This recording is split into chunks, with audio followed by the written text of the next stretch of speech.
Welcome to episode 40 of the FoodGrads Podcast, the podcast where we explore careers in the food, beverage, and agricultural industries. I'm your host, Veronica Hislop, a molecular science graduate student and career partner with FoodGrads. This week on the podcast, I interviewed Chloe Hoang, product developer assistant at Give & Go Foods. Give & Go Foods is a Canadian manufacturer of premium frozen, thaw, and cell-baked goods. Give & Go produces a wide range of desserts and sweet baked goods that are sold to leading retailers and food service operators across the world. In this episode, Chloe and I talked about what it is like working at Give & Go Foods and how her love of baking led her down this path. We talked about why it is important to ask questions in both school and in your career, and why she chose Niagara College for her degree in Canada.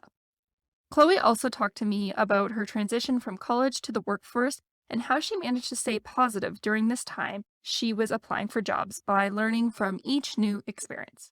Chloe has this burning passion for product development that really shines through in this episode. So if you need to pick me up to remind yourself why you love the food industry so much, then make sure to give this episode a listen. So enough with that introduction. Let's get on to the show.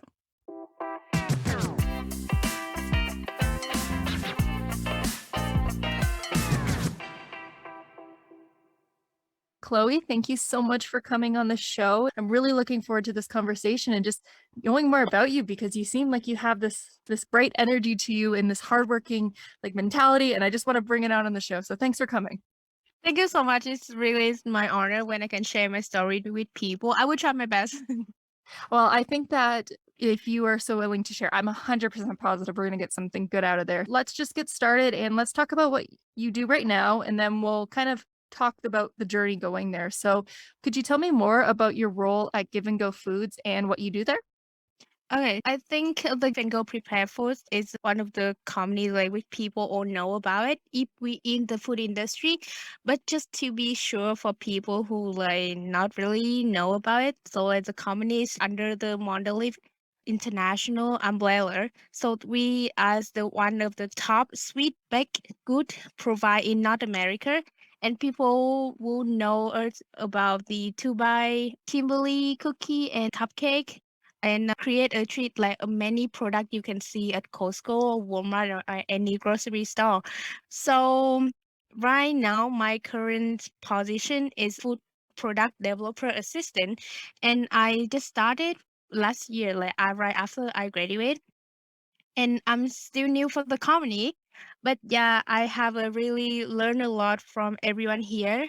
When working at Give & Go, I get a chance to understand the full process of how a product to get the commercialized, and I can see how different departments work together and how baking products are made at the production facility and tested at a plant trial, and how the project is managed and complete. And I even have a chance to have to minimize the impact of the real issues such as the availability of the ingredient in the COVID-19 in the food production process right now. So most of the time I create the formula for the new product which you see in the grocery.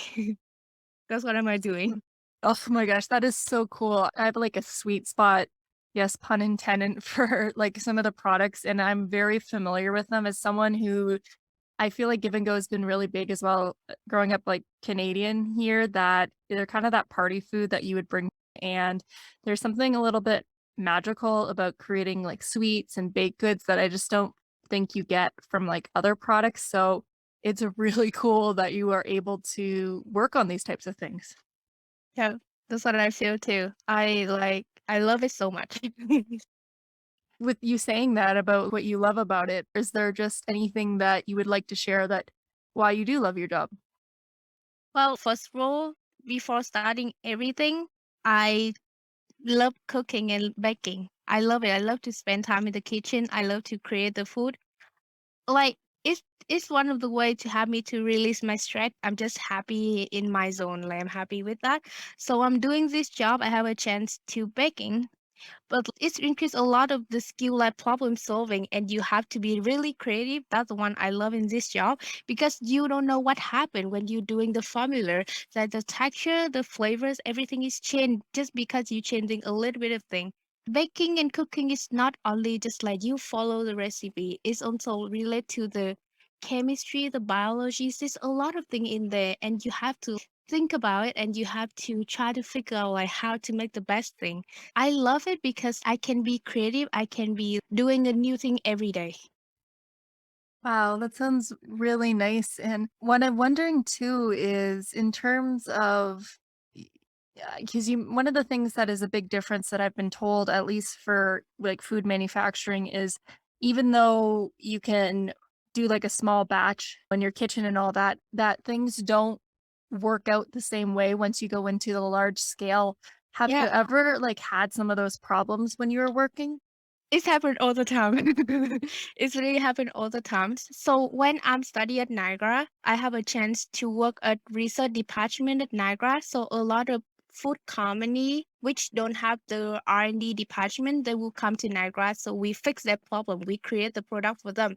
So when I'm doing at Niagara as an assistant, I just have a chance to do it in the lab, but I don't have a chance to do it in the trial, like a big scale. So when I'm working Give and Go, I have a chance to do that. I create a nice thing in the lab, but when it's running in the trial, we have to do many times. We have to figure out what the problem. Like just look at the mixing, the equipment, or just like random when people don't understand the whole process. When you're doing that, it's not only you focus the formula, you have to communicate with the marketer, the production, the engineer, like to let them know, okay, it's my process, is the product I want to make, and have to make them understand your product and they can have you, because you could not have all the knowledge about the chemical or like the engineer, the equipment, but like you have a lot of people willing to have you. We need to communicate with that person to figure out the problem too. So working here teach me a lot about that.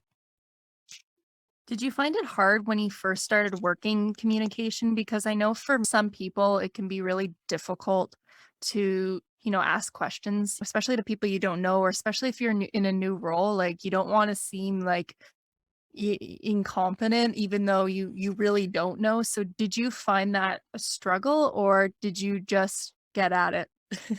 I think it's a great question. I think it's like many people have that problem. When I first start, because I'm the international student, I came to Canada with my English is my second language. I have a lot of problem with making question too. Because in Vietnam, or I think in any way, when people make question, we feel like ourselves like we so dumb, we don't know anything. But like it's okay to make question. I feel even a stupid question is better than nothing. You tell people your passion is mean like you don't understand it, you want to moving forward, you want to learn more, you want to make it success, because we have the same goal and we want to get the product. So I need to understand it. I have, because I'm new to the company, sometimes I don't know like whole story what they're talking about. Sometimes they just forgot that, oh, I'm a new person. They don't know like I'm really know about it or not. So I have to make question like, hey, what is that? So what's the name you mentioned here? Is that the supplier or the company? Hey, what is the part of the equipment? What is that? Like I think if you're willing to learn and you're willing to ask, people will willing to answer you. That's good to know, because I think as students listening to this that they have to be reminded of it, because I'll be honest, I've struggled a lot with it. In a weird way, I struggled less with it when I was first a student, and I found it more difficult to ask questions as I was in my job, because at the very beginning I was like, "Well, I'm definitely new. Everyone will know I need to ask questions." But as I went on, I felt like I already should know, like let's say 6 months in, I'm re-asking the same questions, and I felt like that was a little bit of a difficulty for me. Did you ever find something like that or no? Yeah. Your brain is just left out that you could not remember everything, especially the thing you never do that frequently, right? Mhm. So like I think it's okay to make a question again. Usually when I'm studying, I was sitting in my professor office. So for example, the due of the deadline is 6 p.m. I will sit there until 6 to like, hey, is that the right answer? Am I doing wrong? I keep asking question many times. My professor just laugh at me like, oh, but they accept it. They know that I want to learn. So now I got a really good relationship with them. Then with the question you say like, is that okay to make a question after the time? I think like we just be honest. I can go to my professor or my boss and say, "Hey, I'm sorry. I know you mentioned this before, but like I just forgot it. Can you re-mention it again?" Like I think they accept it. Like we be honest. They don't want us to do the job which we don't understand it and we mess up and they have to clean it later. We just be honest to understand the process so we can do it good and they don't have to redo it again. I think they accept it. Yeah, I think it's funny as I've become a TA myself, like a teaching assistant for courses, I'm always telling the students, like, ask me questions, ask me questions. I want you to succeed. So I don't know why I always think the opposite. I'm like, why would I keep asking the same question? What I definitely don't mind if students ask me questions because, like you just said, they want you to succeed, especially at a food company. It's better to ask a seemingly stupid and even no question should be stupid, but if it's a simple question, if you didn't get it answered properly, it could potentially lead to some disasters along the line if you try to fake it like you know it. I still remember when we studied science. So we have a lot of term in science we don't know. So it's have one word and my professor say it and I don't know what is that. And I'm just like, hey, sorry, can you please spell it? Because I don't know. This is my right to ask it because I'm an international student. I don't know how to write. And even I'm a Canadian, even I don't know how to write, I still can ask. And just only my professor and another student in the class can spell it. The rest of the class don't know. So I'm feel like sometimes we feel like our question is a dumb question, but a lot of people sit around you have the same dumb question like you, which you don't know, right? So That's like, true. It's just true. just make question. That's fine. It's okay. It's okay. It's okay when you don't know about it because we could not know everything, right? There it's for sure, and especially in the food industry, there's so much information, like, in, like, one recipe for a baked good, for example, you could go in so many different avenues, like, how does the butter react in this formula? How does the protein act in this formula? And, like, as a student, like, 4 years or 2 years or whatever your degree is, it's just not enough, and you're always gonna constantly be learning because, like, the industry is always changing. Yeah, yeah. So I'm just like, it's okay. It's okay. And I will joke to like my boss or my professor, I'm sorry for bothering you a lot, but I will keep bothering you when I have questions. And they knew it. They will knew it when I come in. Like, hey, I have that. Can I have a question about it? They knew it. And they know that I'm trying to improve. I try to like do this job. You've mentioned a few times is that you were an international student, and we kind of jumped into the role that you're doing. I would love to know why you even decided to go into the food industry, and maybe you could walk me through that journey of just how you got from, I'm assuming, Vietnam, and then coming here, and then deciding this is what you want to do. I would love to know more about that. Yeah, this is a story I keep telling people for many years. But like, so when I'm in Vietnam, I finished my high school and I start going to university, but I don't know what I want. I really like don't want to like spend my whole life with something I don't like. And I saw a lot of people around me, even my parents. I don't know if that they really happy with their job or not, or they just do this to earn money and survive. I don't want that. I want every day I'm going to work, I'm happy. I'm happy doing what I love. So I go back to myself, talking to myself, and I find even the simple thing, what I'm good at, what I want to spend all the time to do it. It's cooking, baking. I want to do that. And I make decision, okay, I want to go to Canada because in Vietnam it's developing country, but I want to learn more. I want to like have something to compare, have something to like for myself. I want to go outside, out of the box and learn. So and also in Vietnam, we don't have like really popular programs about the one I want to learn. So a lot of people ask me why I love cooking and baking. I didn't choose to be a chef. I really admire people who can be a chef because they work so hard and even it's just a straight, it's a really straight job, but they really love it. They work so hard. I know myself, like my physical, I'm small. I could not think I can handle that stress like 12 hours stay in the kitchen.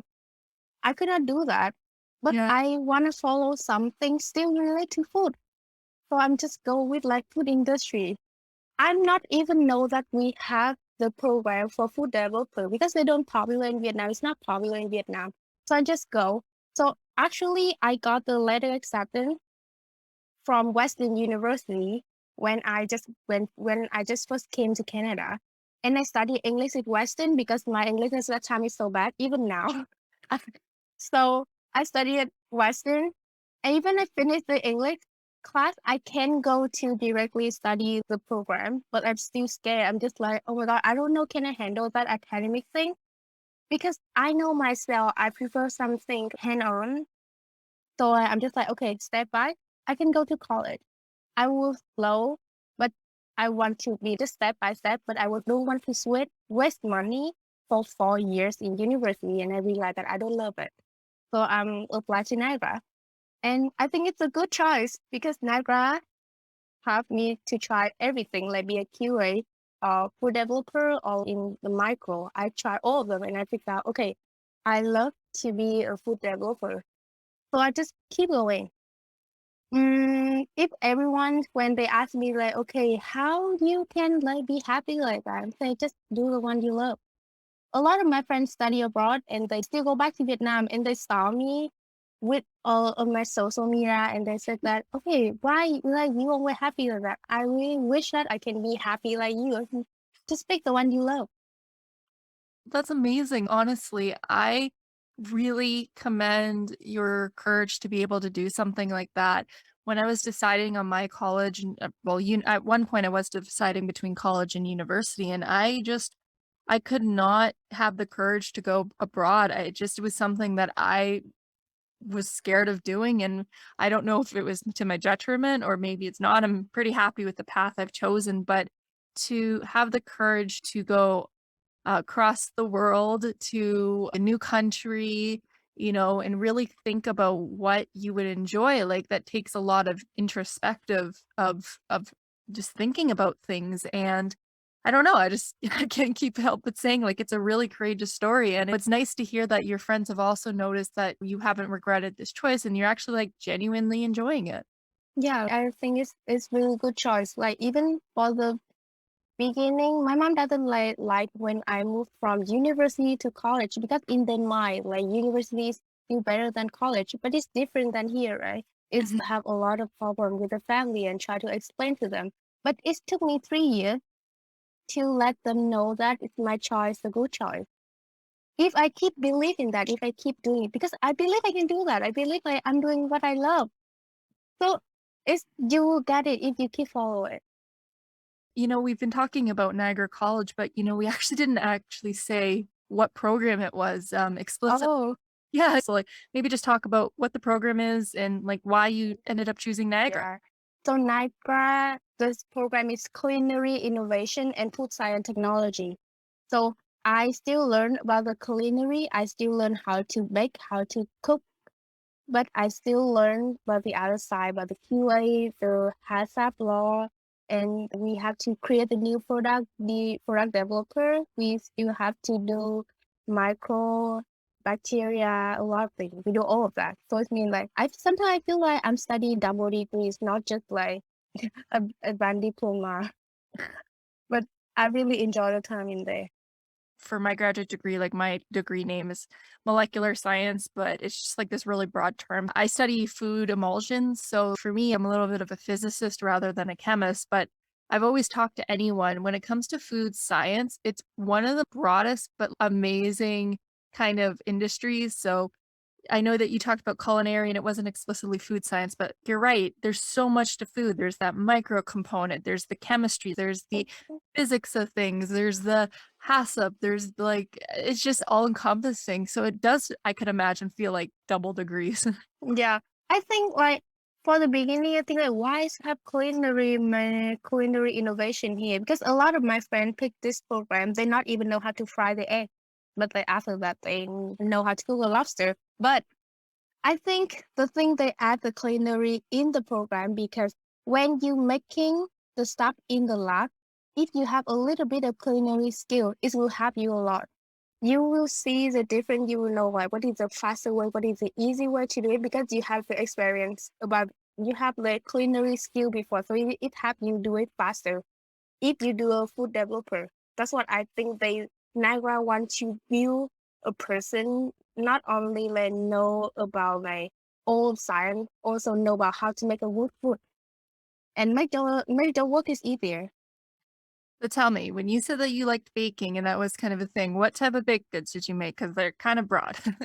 Um, the baking, I do all the cake like for the beginning in Vietnam. I just read all the recipe online and I try a couple of them and I figure out okay, which one is the best one and okay, which one I should combine. But here I learn about why I have to use that. Well, like some are Western, some are Asian. It's just depend on my mood if I do it at home. But at even go my product is doing right now at the cookie. So all the cookie you see at the Walmart and the other grocery is from my department. You're kind of a person who talks about how networking is so important, especially during school. Could you explain to me where that idea of focusing on network has come from and especially like how you did it when you were in school? I think I a little bit easier than people because I'm kind of like open than a lot of people who introvert. But as that realize this is an honest story. I think a lot of people who study abroad can have it. Even like it's not like exact doing that, but people still have a little bit prefer for white people, not international students who speak English better.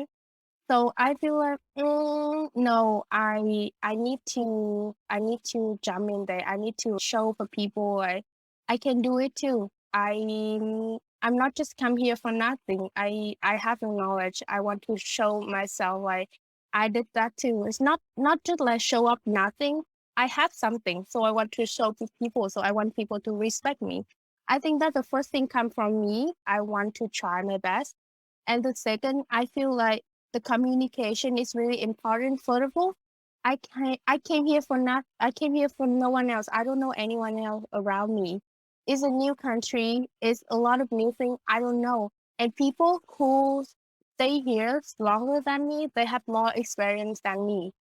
I can talk to them. I can build a connection to them so they can share the story with me. They teach me how to do that because they have the experience before. So I don't have to spend or waste my time to retry it and have the lesson for myself again. So it saves time. And the second is when I build a connection with people, it's helped me first of all improve my English. And second, it's have the connection later when you're working or you have any problem you want to learn. You know people you can ask questions because we could not know everything. As we mentioned before, try you should have like a group of people who you can ask questions. So that's why I'm trying to build my connection. I try to do that. And I got this job because I got the referral from my professor because she's in the industry longer than me. I'm the one here, right? I just graduated. And why I can get this job in a big company like that? Because I have the connection. Because my professor studied with me 3 years and she know me. She know who I am. She know like how try I really work hard and really try hard. And when she got any offer from the company, hey, do you know anyone's like you want to refer about the company, like to work with the company? And she like feel confident to give my name because she know she believe in me because I show her everything and the company believe in her. So like I got the interview and I got the job. That's So I great. think, Amazing. so I think like the the communication when you build the connection, it's not only for the job, it's for every job now. Like you working, even you go into grocery. If I go into the same grocery and I tell you, okay, this food is great, you should try because I tried before, I have the experience. So you don't have to waste time to pick in a ton of them which one is the best one. So it's save time. I think like everything in life we have to try to know. But if you have a person you can believe and they give you advice, you just pick it. You don't have to waste time to try again.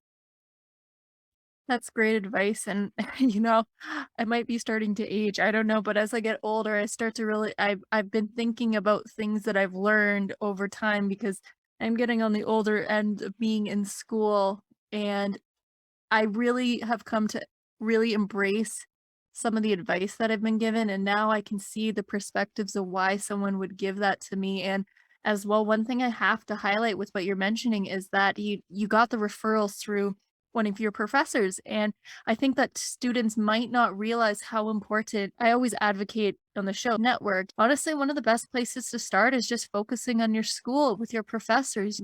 They could be a part of the industry like what you mentioned, or they could be doing research or something like that, and a lot of them are really happy to be able to talk to you about these types of things. I really agree with that because a lot of my friends they keep saying, no, they like my professors, oh, I could not like, they don't know about that. I said, no, they have more experience in that. Even now, they're not in the food industry, but they know who in the industry who can help you. Just go for it. Just talk Yeah. to them. Exactly, and even, like, with the things when you're in school and all that, even just going to your professors and asking for help, it not only helps you connect with them, it helps you build confidence, to what we were talking about before, asking questions.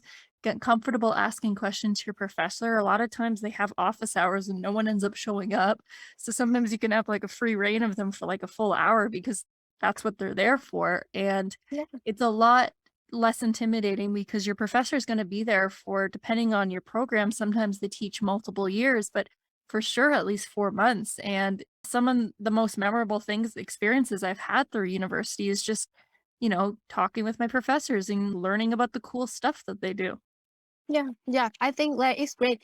I always tell my friends, hey, don't ask me the answer of the lesson. You should ask the professor. You know why? Because they are the person who make the question. And they also the person who knows the right answer, the answer they want to listen. If you ask me, I will give you my answer, but it's maybe not the one the professor wants. So just directly to the person who make question to ask question. For sure. Like, that's another thing because I've also as someone who's taught, you can also figure out who one person gets the answer from another person, and then they're all wrong. Yeah, yeah, they're all wrong, right? So like that's why my professor just say, if you got the mark, just go directly to me to ask question. Don't go through other people because maybe the lab report is a different thing. You should come to me and explain to me why you did that because I need to understand you too. Like I need to understand why you did that. We will find the main thing in the middle. Okay, what I want and what you should do. Well, you got the mark, right? So I think you should talk to the right person. That's the key point. It is true, it is true. College, university, any school that you're in, just, like, make good relationships with your professors, and sometimes for me as well, they can act as a reference in the future, and you might like, with people as well, I think that, again, this is another point as well. I was nervous to ask a professor for a recommendation after I'd graduated for a year to go back to grad school, and they were more than happy to do it. When people think that professors forget about them, but if you have a really solid relationship, you can talk to them years down the line. Yeah. Now I even sometimes I visit my professor at the house. Oh yeah, they can be your friend. They can be your friend after you graduate. They will be your friend, your old friend. They have like more friends than you. Every time I got interview or I finding a job, they have me a lot. They okay, now you should do that. Okay, now you should ask that. They really great at it. Yeah, for sure. That also makes me wonder too, you might have already touched upon this, but when you did get into the industry, graduating from Niagara College, did you find that you had any difficulties? I know you did have this referral, but did you have any difficulties finding a job or any difficulties with that transition from going to school to the workplace? Definitely yes. Even I got the referral, it still took me like 3 months doing nothing and just apply a job. Sometimes I just like, oh my god, I got couple interview, but I was like, did I do it right? Why do you want to do that? Do I have a lot of questions for myself. Like I got a good mark, I did everything, but how can I get a job? Even especially during the COVID right now, right? People people just keep fighting a lot of entry level job you see, but they always ask for 2 to 5 year experience. Okay, I'm sorry, I'm just graduate. I don't have experience. So it's a time where we really struggle to just finding a job and like keep ourselves be positive, keep going, keep doing it, keep finding a job, keep applying, keep preparing. And I feel like when I have a chance for any interview, it's okay to fail or get a job. I have another chance in a real life to practice my communication, my interview. And after that, I will have a lesson. Okay, next time, if I got this question, I should answer like that. I have more prepared for myself, so I got a better for the next time. It's also hard for me now, even now when I'm working, because I'm living downtown and my head office is close to the airport. I don't have car. I just graduate, international student too. It's hard for me. Like every time travel like 1 hour and a half. But let's go back to the story. If you have a good communicate, if you talk with people, I found my coworker who lived close to me 5 minutes, so I talked to her and she drive me to work every morning. So I think everything happened for a reason. Just keep going. Just keep doing that. It will be hard, especially this time because it's COVID. You have to see the thing in the many side because everything happened. You have many side to see it. Sometimes it's a good side, sometimes it's bad side. But try to find the positive way to do because you cannot do anything. I could not just stay at home doing nothing and eat, feel guilty about myself. Like, I wait a lot of money to my parents and I'm just staying at home doing nothing and I could finding a job. But if I keep saying that, okay, I will keep doing it. You should try. It's not the right place for me. If I keep doing it, I will find the good one. I have to motivate myself a lot because if I just negative, I cannot do anything. Wow. Wow, there's so many things to highlight. First of all, the fact again, bringing out that communication and talking to people and genuinely, to be able to talk about where they live and all that. I know having a conversation like that, that something had to have clicked and flowed and all that. But one of the things that's like standing out to me a lot, Chloe, is that you just have this confidence to you and it's really inspiring. And I'm just wondering, where does that come from? Like as I say, I'm doing what I love. And why I figure what I love is just like I spending more time to do it and I got more success. It's same when you doing something, for example, when I'm baking and I got a nice cake. For the couple time, I feel confident when I do that because I get used to it. I know how to do that. I can, okay, it's great. It's just the first time it's hard, like because you not know like can you do it or not. But after you have a little more experience, a little bit more success, you're like, okay, you can do it. Same with asking question or talking with people. Even when I practice my English talking with people, I say, okay, the first time I talk, people, okay, they understand. So my pronoun is not that bad. So I just keep talking and just keep practicing and improve my confidence more about this. And after I have like enough confidence in a couple things, I was like, okay, Chloe, every first time it will be hard. But if you get over to it, even if it's fail or not, you will have a lesson to do it better in the future. So that's why I just keep going. It scared me for the first time in Canada too. It scared me when I'm just going to the class with no Vietnamese people around me. It scared me with a lot of things when I'm from Niagara, I go to Toronto. It's a big city. And even now, at work, it's a big comedy. I have no Vietnamese people there, but I'm confident that, okay, I can talk with people. It's okay. It's just like, we just need to go over the first time. And then later we have a lesson and we can do it. That's why I said you have to think it positive. This situation is happened. It's happened right now. You have many ways to deal with it. But if you think it's negative, it will feel like you totally like will waste a lot of things. But if you think it's positive, you will find a way. My mom always said that everything always have the solution. It's just you accept it or not. That's why I say if you fail, it's okay. If people don't understand you, say it again. Say it slower. Like retry it. It's okay. Just redo it. It's just you accept your fail. You want the lesson. You want to improve it or not.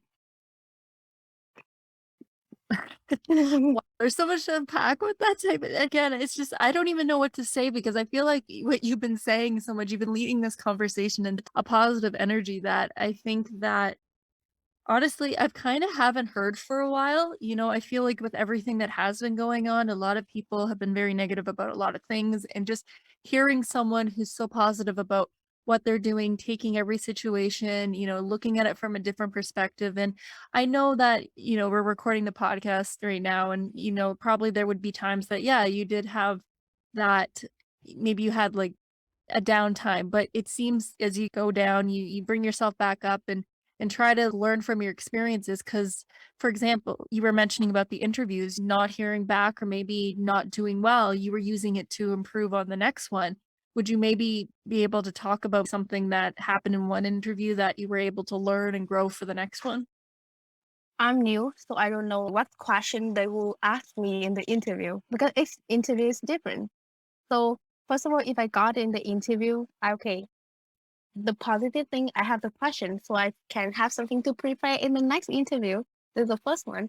And the second one, I can understand the flow and get the people emotion when they listen to my answer, they really like it, or they want something more, or they okay with that.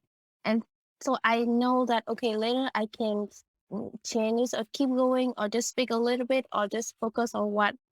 And also it's okay, it's improved my confidence when talking with people like manager or HR about the people you don't know. Like try to just sell yourself. I feel like you have to show yourself to people, but in a nice way, in the way they want to listen, how to answer the question. So I got many interview for the being a QA or food developer, and I feel like QA. I try it, and I realize I don't know I really love it or not. But after the interview, I feel like no, I'm not really like it.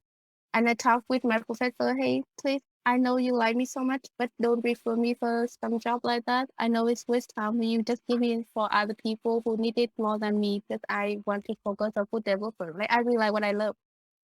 And it's okay. It's a try. It's for me to know like what I love. And even with the job, I don't get it. I said, okay, I got a lot of from it. So I will improve later. That's a really good thing to point out as well because they say with interviews, it's not just for them to interview you.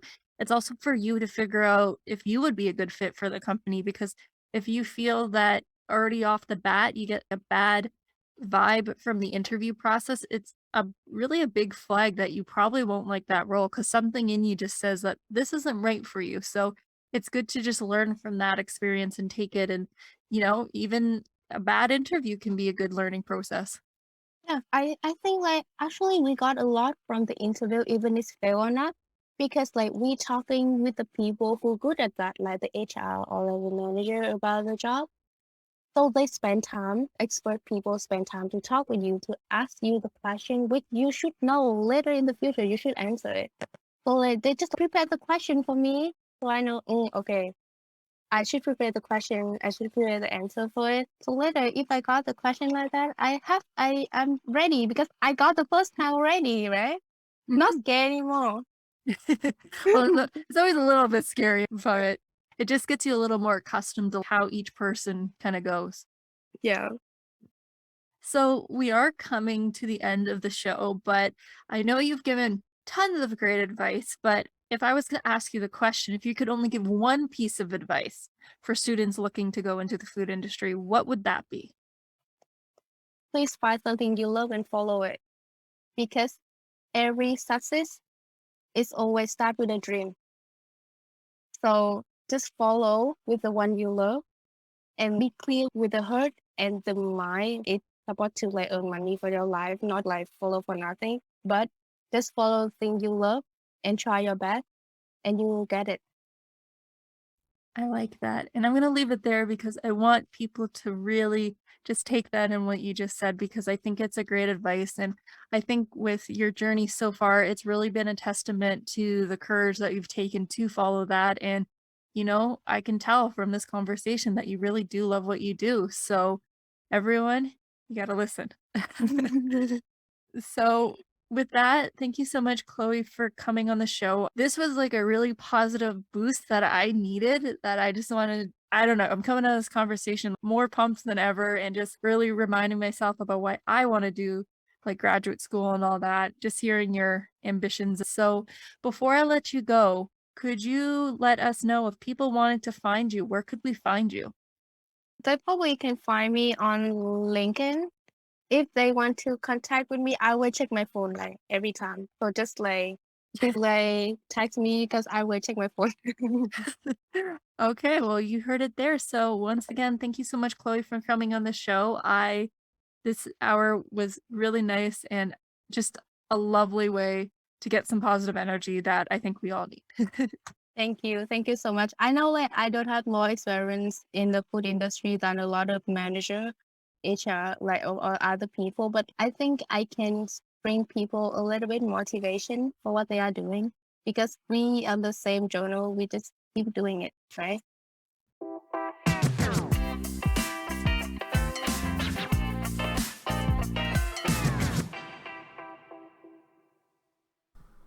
That was episode 40 of the FoodGrads Podcast. All the notes to this podcast can be found on the FoodGrads blog or by clicking on the Student and Grads tab on the homepage.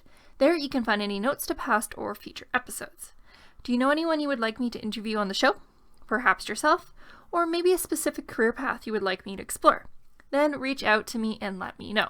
You can email me at veronica@foodgrads.com or any of the FoodGrads social media channels.